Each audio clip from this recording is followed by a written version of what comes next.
નમસ્કાર, આપ જોઈ રહ્યા છો વાઇબ્સ ઓફ ઇન્ડિયા અને હું છું આપની સાથે નતાશા. દર્શક મિત્રો, રાજ્યભરમાં ધોરણ 10 અને 12ની પરીક્ષાઓ શરૂ થઈ ગઈ છે.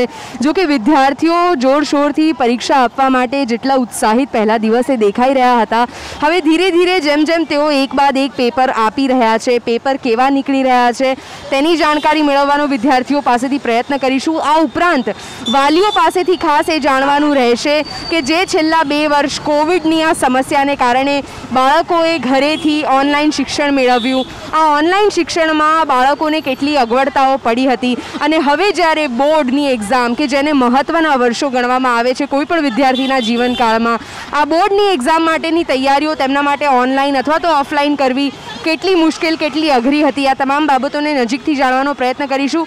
એક રીતે આપણે સૌ જાણીએ છીએ કે વિદ્યાર્થીઓના મનમાં બોર્ડનું ટેન્શન રહેતું હોય છે. મનોચિકિત્સક પાસેથી પણ જાણવાનો એ પ્રયત્ન કરીશું કે શા માટે આટલો હવ્વો ક્રિએટ કરવામાં આવતો હોય છે. અને સૌથી મહત્ત્વની બાબત તો એ છે કે અમુક વિદ્યાર્થીઓ આવા સ્ટ્રેસને કારણે ગંભીર બીમારીઓમાંથી મુકાઈ જતા હોય છે, ગંભીર બીમારીઓમાં મુકાઈ જતા હોય છે. અને હાલમાં જ આપણે જોયું કે અમદાવાદ શહેરમાં એક વિદ્યાર્થીને પેપર લખતા હાર્ટ એટેક આવ્યો અને તે વિદ્યાર્થીનું નિધન થયું. આવું વધુ વિદ્યાર્થીઓમાં ન થાય તે માટે શું કરવું જોઈએ, આ તમામ બાબતોને નજીકથી જાણવાનો એક નાનકડો પ્રયત્ન. બાળકો અંદર પરીક્ષા આપે છે અને વાલીઓ બહાર આટલી ગરમીમાં તડકામાં પણ તેઓ બાળકોને પરત જોવાની લાઈનમાં બેઠા છે. જો કે તેઓની રાહ જોઈ રહ્યા છે. વાલીઓ પાસેથી જાણવાનો એ પ્રયત્ન રહેશે કે કઈ રીતે છેલ્લા 2 વર્ષ વીત્યા, હવે તેઓના બાળકોના પેપર કેવા જઈ રહ્યા છે અને કેટલું ટેન્શન અનુભવે છે. Hi, welcome to vibes of India. બેન, શું નામ છે તમારું? પિંકી બારોટ. પિંકીબેન, તમારી બાળકી છે, કયા ધોરણમાં? બાબો છે, 10th માં છે. કેવા જઈ રહ્યા છે પેપર્સ અત્યાર સુધી? અત્યારે તો ઇંગ્લિશનું પેપર ગયું છે ફર્સ્ટ, એ ઇઝી નીકળ્યું છે. હવે મેથ્સનું પેપર ચાલી રહ્યું છે. મેથ્સનું પેપર હવે કેવું આવે ખબર નહીં, કેમ કે 2 વર્ષથી પ્રેશરમાં હતું, કોઈ છોકરા ભણ્યા નથી કે ઓનલાઈન ઓફલાઈન થતું હતું. એટલે છોકરાને અત્યારે એકદમ બોર્ડની એક્ઝામ આવી છે એટલે પ્રેશર વધી ગયું છે ભણવાનું. એટલે સ્ટ્રેસમાં બી હોય એટલે એ પેપર ઇઝી નીકળવા જોઈએ. હું માનું કે પેપર ઇઝી નીકળવા જોઈએ અને ચેકિંગ બી એનું ઇઝીલી થવું જોઈએ કે છોકરાને પાસ થઈ જાય, એ લોકોને ટેન્શન ના રહે. કેમ કે 2 વર્ષથી કોરોના ચાલી રહ્યો છે એટલે કોરોનામાં છોકરાઓની સ્કૂલો બંધ હતી, ટ્યુશનો ઓફ હતા, એટલે એ લોકો ઓનલાઈન ભણતા હતા. મોબાઈલમાં ઘણા લોકોને મોબાઈલ હોય, ઘણાને કોઈ નથી હોતી, સગવડ ના હોય, એટલે એ લોકોએ પોતાની રીતે ભણ્યા છે. એટલે એ લોકોને પેપર એકદમ ઇઝી નીકળવા જોઈએ. બેન, તમારું શું નામ છે? દીપા પટેલ. દીપાબેન, જ્યારે આપણે પ્રિલિમ્સની વાત કરીએ ત્યારે બાળકો ઘરેથી ઓનલાઈન પ્રિલિમ્સ આપી રહ્યા હતા, હવે ઓફલાઈન બોર્ડની પરીક્ષા આપે છે. બાળકોમાં સ્ટ્રેસ છે, શું કહેશો? ના, એટલે સ્ટ્રેસ તો થોડો હતો પણ હવે આત્મવિશ્વાસથી થોડું બહાર આવે છે. અને સરસ પહેલું પેપર ગયું ને ત્યારે તો એવું થયું જ કે ઇંગ્લિશનું પેપર લગભગ પાસ થઈ જશે બધા, અને આપણી સરકાર બી એની સાથે જ રહેશે અને આપણે આવી રીતે સરસ રીતે 10th આ લોકો આગળ નીકળી જાય એ જ બધી અમારા લોકોની શુભેચ્છા છે, શુભકામના છે બધાને, કે બધા પેરેન્ટ્સ આવી રીતે મસ્ત આત્મવિશ્વાસથી છોકરાઓને કે ના બધા પેપર સારા જશે એવી જ અપેક્ષા છે. તમારું બાળક પણ 10મા ધોરણમાં? હા. કેવી તૈયારીઓ હતી? તમે શું ખાસ ધ્યાન રાખ્યું હતું તૈયારીઓમાં આખા વર્ષ દરમિયાન? કારણ કે 9મું જે છે 10માનો બેઝ ગણાય છે અને 9મામાં પણ ઓનલાઈન શિક્ષણ હતું. ઓનલાઈન ઓફલાઈનની આ સમીકરણમાં તમે શું ખાસ બાબતે ધ્યાન આપ્યું? બસ એ કે મોબાઈલ લઈને બેસે છે તો એ મોબાઈલની અંદર શું જોઈ રહ્યો છે, એ ભણે છે કે નથી ભણતો, એ થોડું ધ્યાન રાખ્યું છે. અને બીજું, છોકરા ઉપર વિશ્વાસ. અમે કોઈ દિવસ છોકરા ઉપર અવિશ્વાસ નથી કર્યો, કારણ કે એના પર વિશ્વાસ કરીશું ને તો એ આપોઆપ એને કોન્ફિડન્સ આવશે કે ના, મારા પેરેન્ટ્સ મારા ઉપર વિશ્વાસ કરે છે, એટલે એને વધારે થોડુંક સારા માર્ક્સ લાવવાની એ પ્રેરણા કરશે કે ના, હું હવે ભણું જ, મારા ઉપર બધાને વિશ્વાસ છે તો હું સારામાં સારું રિઝલ્ટ લાવું. અને અમે એને કોઈ દિવસ ક્યારે પ્રેશરાઇઝ નથી કર્યો. તું કોન્ફિડન્સ રાખ, કોન્ફિડન્સ હશે તો તારું એક્ઝામ સારી જ જવાની છે. એટલે કોન્ફિડન્સથી મારું બાળક આવ્યું છે ભણવામાં, અને ભણવામાં બહુ સરસ છે, એને ક્યારે સ્ટ્રેસ નથી લીધો. બેન, તમે જાણો છો કે હાલમાં અમદાવાદ શહેરમાં એવું થયું કે એક્ઝામ લખતા એક વિદ્યાર્થીને હાર્ટ એટેક આવ્યો અને આખરે તેનું નિધન થયું. આવી પરિસ્થિતિમાં બાળકો એટલે મુકાય છે કારણ કે ઘરેથી બહુ પ્રેશર હોય છે, માતા પિતા દ્વારા પણ આટલા માર્ક્સ આવવા જ જોઈએ એવું ઘણીવાર કહેતા હોય છે. તમારા બાળકનું શું આ બાબતે કઈ રીતે ધ્યાન રાખ્યું? કશું કહેતા જ નથી, કહેતા જેટલા માર્ક આવેલા ચાલશે અમને. અને મહેનતની જ્યારે આપણે વાત કરીએ, છેલ્લા 2 વર્ષમાં ઓનલાઈન ઓફલાઈન આવી રીતે ભણતર થયું, તમે કઈ રીતે સાચવ્યું? એમ તો અમે એની જાતે જે કરે એ કરવા દઈએ અમે, ઓનલાઈન કે ઓફલાઈન. કશું પ્રેશર કશું નથી આપતા અમે લોકો. Thank you.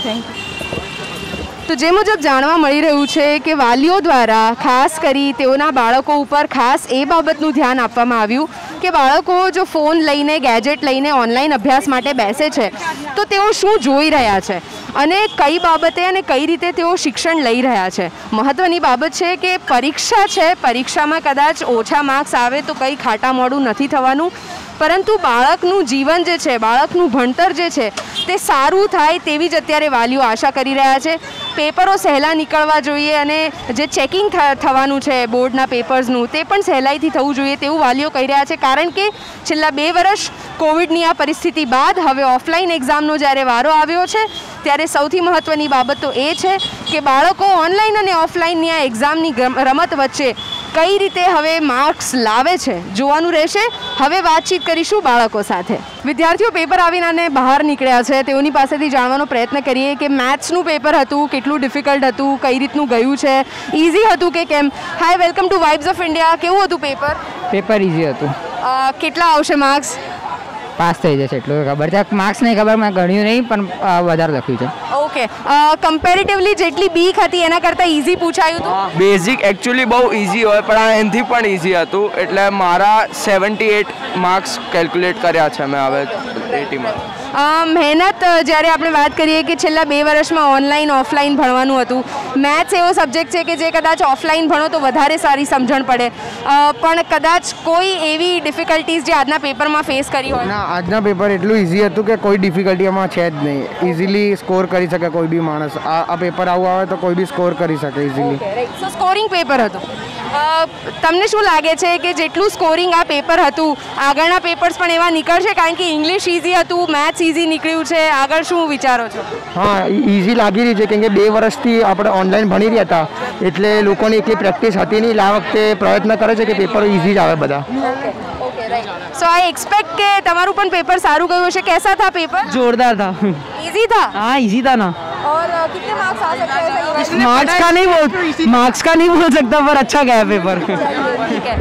બાળકોનો ઉત્સાહ અને જે મુજબ એમની ખુશી છે, પેપર સારું ગયું છે અને પેપર ઇઝી હતું, ખુશનુમા ચહેરાઓ તમે જોઈ શકો છો. જો કે છેલ્લા 2 વર્ષની મહેનત આ લોકોએ ઓનલાઈન ઓફલાઈન અલગ અલગ રીતે ભણ્યા છે અને તેનામાં પણ હવે જ્યારે ઇઝી પેપર નીકળી રહ્યા છે ત્યારે વિદ્યાર્થીઓ ખુશી અનુભવે છે અને આગળ પણ જોવાનું રહેશે કે હવે બીજા જે સબ્જેક્ટ્સ છે તેઓના પેપર્સ હવે કેવા નીકળે છે. કેવું હતું આજનું પેપર? અરે ખૂબ જ મસ્ત હતું, બહુ જ મસ્ત. એટલું ઇઝી હતું કે વાત ના પૂછો. જ્યારે તમે કહો છો ઇઝી હતું, કઈ રીતે ઇઝી હતું? એટલે બધું જે ભણાયું હતું તમારા કરિક્યુલમમાં, એટલે ટ્રિકી ક્વેશ્ચન્સ નહોતા પૂછ્યા? જે ટેક્સ્ટબુક કરી હોય એ બધું જ આવી ગયું હતું. એમાં ટેક્સ્ટબુકનું જ આવ્યું હતું, ટેક્સ્ટબુકની બહારનું એક વસ્તુ બી નહોતું પૂછ્યું. જેને ગાલા કરી હોય એમને બી ફૂલ માર્ક્સ મળે એવું હતું આખું પેપર. Okay, right. તમને શું લાગે છે કેવું હતું પેપર? પેપર બહુ જ ઇઝી હતું. કેટલા માર્ક્સ આવશે એવું વિચાર્યું છે? 65 આવી જશે. Okay, right. What do you think? Paper કેવું હતું? બહુ ઇઝી હતું પેપર. જે બી તમે ટેક્સ્ટબુક ભણ્યા હોય, ગાલા ભણ્યા, બધું એમાંથી આવ્યું હતું.